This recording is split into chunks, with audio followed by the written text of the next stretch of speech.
Mesdames, Messieurs, eh bien, bonsoir. Je suis ravie d'être avec vous. C'est la première fois que j'ai l'occasion de prononcer un discours pour le PIPS et je vous en remercie. Alors, pendant ces quelques 10-15 minutes qui me sont imparties, je souhaiterais vous parler des nouvelles technologies, de l'intelligence artificielle, non pas pour l'interprétation et la traduction, mais plutôt de leur utilisation dans l'armée et tout particulièrement dans l'armée américaine. Alors, les grandes entreprises de la tech, membres des tristement célèbres GAFA ou célèbres tout court, hein, ça dépend de votre point de vue, ont en effet des contrats avec l'armée américaine. Alors, bien évidemment, le gouvernement américain voit plutôt d'un bon œil le déploiement de nouvelles technologies made in the USA, qui très souvent va de pair avec la croissance de ces mêmes entreprises et qui améliore également les infrastructures du pays de manière générale. Cependant, au sein même de ces entreprises, il existe une division assez claire et vous comprendrez dans quelques instants pourquoi je parle de division entre d'un côté l'entreprise en tant que telle, en tant qu'entité qui cherche bien, à optimiser ses bénéfices tout simplement, et de l'autre, tous les employés, les ingénieurs qui travaillent sur des systèmes avancés, des technologies de pointe, l'intelligence artificielle, et ce pour de nombreux clients, et notamment le gouvernement et l'armée. Alors pour appuyer mon propos, j'ai décidé, d'utiliser un premier exemple, c'est celui de Microsoft. En effet, Microsoft, en 2019, a signé un contrat avec, le département de la défense, qui est l'équivalent, du ministère de la défense, en France. Donc Google a signé un contrat avec l'armée, en somme, pour que cette dernière, eh bien, utilise un des derniers projets en date de Microsoft qui s'appelle HoloLens. Et à ses débuts, HoloLens, c'était une technologie utilisée dans les casques de jeux de réalité augmentée. Et c'est grâce à HoloLens eh bien, que vous pouviez jouer aux jeux vidéo dans votre salon en ayant véritablement le sentiment euh, que vous étiez entouré, je ne sais pas moi, de zombies, de monstres, de terroristes, peu importe à quoi vous jouiez, vous étiez entouré des grands méchants.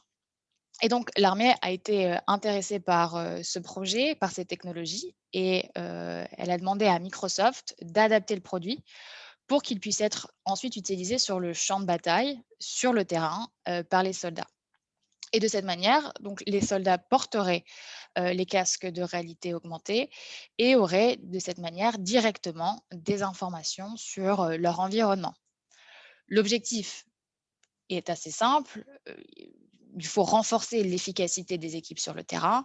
Et ici, bien sûr, lorsque je parle d'efficacité, en fait, je fais référence au potentiel létal. En effet, on a cette nouvelle technologie qui est déployée spécifiquement pour des soldats pour leur permettre en fait d'être plus efficaces pour tuer leurs ennemis. Alors pourquoi est-ce que je vous parle de ça? Eh bien, rappelez-vous du parallèle que j'ai fait il y a quelques instants entre l'entreprise qui veut optimiser les bénéfices et de l'autre, les employés qui travaillent sur ces systèmes avancés, ces technologies de pointe. Eh bien, suite à la commande donc de HoloLens par l'armée, eh bien, ce sont les employés, ce sont les ingénieurs de Microsoft qui ont fait entendre leur mécontentement. En effet, la crème de la crème des ingénieurs eh bien, a envoyé une lettre publique au PDG de Microsoft afin que ce contrat de quelques 480 millions de dollars eh bien, n'aboutisse jamais. Les ingénieurs refusaient tout bonnement de créer une technologie qui allait promouvoir l'oppression et la violence. Alors malheureusement, ils n'ont pas eu gain de cause, le contrat a bien été passé et honnêtement, ce n'est pas étonnant. C'est pas étonnant que le gouvernement américain et les géants de la tech souhaitent, travailler ensemble, d'autant plus quand on sait que, internet, en fait, est né, d'une collaboration entre le département de la défense et la Silicon Valley, au même titre que de nombreuses autres, prouesses, technologiques. Et ici, donc, vous l'aurez compris, il existe un débat éthique entre l'utilisation des nouvelles technologies, de l'intelligence artificielle dans un environnement militaire et les bénéfices générés par ces différents partenariats. Alors ici, bien sûr, je risque d'enfoncer des portes ouvertes en insistant sur le fait que eh bien, ces entreprises visent à être rentables et que l'armée, finalement, n'est qu'un client parmi tant d'autres. Et pourtant, j'insiste vraiment, l'histoire ici regorge de contre-exemples et je pense que celui de Dow Chemical est assez pertinent. Alors, c'est une petite entreprise qui, il y a 50 ans, a commencé à vendre ses produits et sa technologie au gouvernement américain, qu'il a très vite regretté par la suite. Vous comprendrez pourquoi. En effet, à ses débuts, Dow Chemical commercialisait des produits chimiques qu'on pouvait trouver dans des produits d'entretien pour faire le ménage ou dans des produits agricoles tels que les pesticides. Mais l'entreprise a rapidement commencé à produire du napalm B pour l'armée. Alors certains ici peut-être connaissent le napalm B, c'est un gel incendiaire. D'autres peut-être se souviennent des images datant de la guerre du Vietnam et notamment de cette photo où on voit une petite fille, je crois qu'elle a 9 ans. Elle court, elle est recouverte de cette substance toxique en fait qui est présente dans les bombes incendiaires que les États-Unis lâchaient sur le Vietnam. Et d'ailleurs, cette photo a reçu le prix Pulitzer. Bref, le napalm a causé la mort d'au moins 1 million de Vietnamiens et majoritairement des enfants. Alors, vous aurez bien évidemment imaginé le tollé pour l'entreprise, à l'heure où en plus la guerre du Vietnam n'était pas du tout soutenue par le peuple américain. Alors, heureusement, en 1980, son usage, l'usage du napalm B contre les populations civiles, a été interdit par une convention des Nations Unies. Donc tous ici étaient en fait d'accord pour reconnaître que ce produit n'avait pas du tout été utilisé à bon escient, c'est peu de le dire, et que en rien ce produit n'allait améliorer la vie des populations à travers le monde. Et c'est là où le débat en fait devient complexe.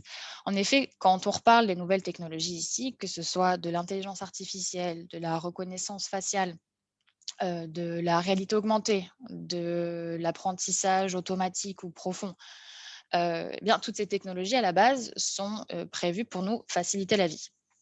Or, dans certains contextes, elles peuvent être utilisées à mauvais escient. Et ça me permet de revenir sur mon point concernant ces technologies vendues à l'armée et à leur utilisation par l'armée.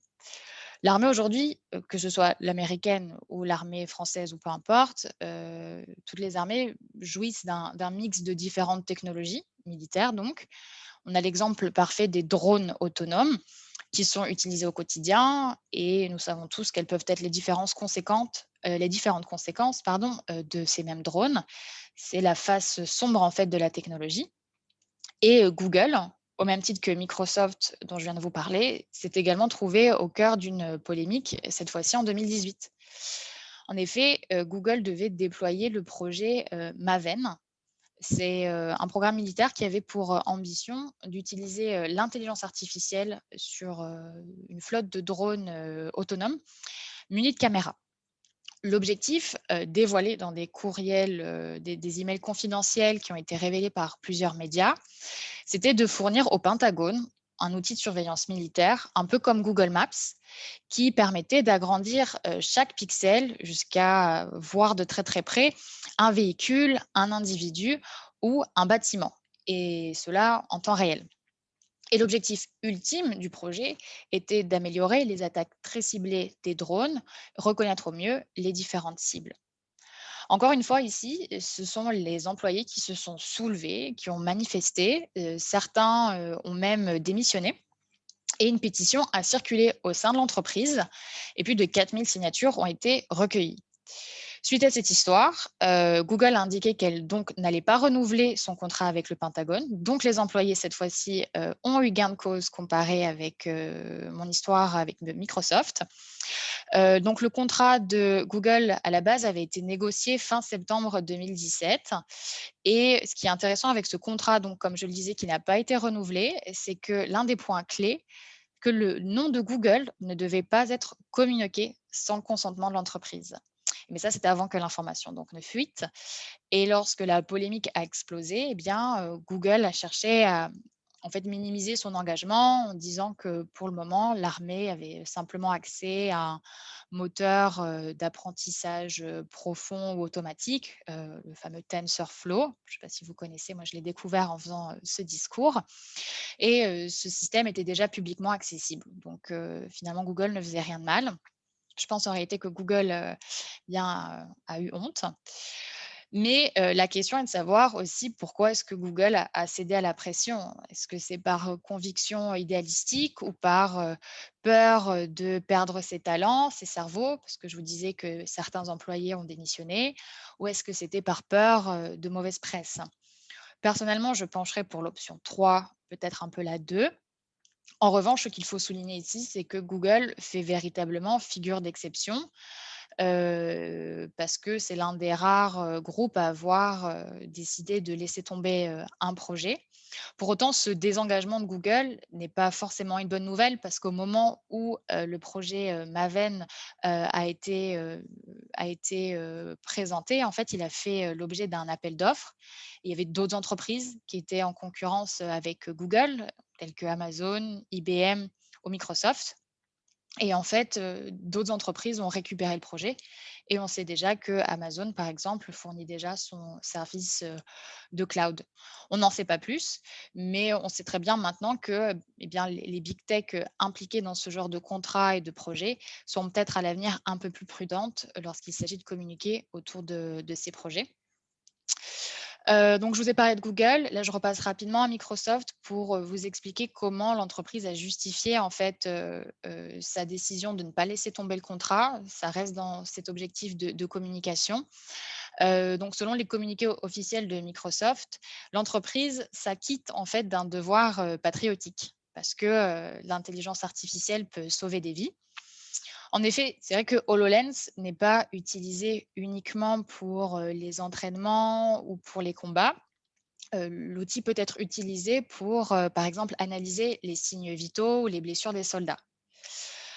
L'entreprise a également indiqué que, enfin, l'entreprise utilise également des excuses qui reposent sur, la peur. En effet, elle a indiqué que si les États-Unis ne s'équipaient pas de la meilleure technologie, sur la base, d'inquiétudes éthiques, cela ne veut pas dire que les ennemis, allaient faire de même. Donc par conséquent, les États-Unis risquaient d'être vulnérables s'ils n'avaient pas les meilleures technologies. Je regarde le temps qui me reste, ça devrait aller. Ouais, du coup, pour conclure, je ne pense pas qu'il y ait une réponse toute faite ici, à ce débat. On ne peut pas utiliser une réponse, heu, fixe pour ce genre d'échange. Mais on peut tout de même affirmer, et ce sera le mot de la fin, que à travers l'histoire, l'humanité a toujours eu tendance à tomber dans les extrêmes et je ne vois pas pourquoi, les nouvelles technologies viendraient, déroger à la règle. Alors j'espère que le discours vous a intéressé, j'espère qu'il vous a plu et merci pour votre attention.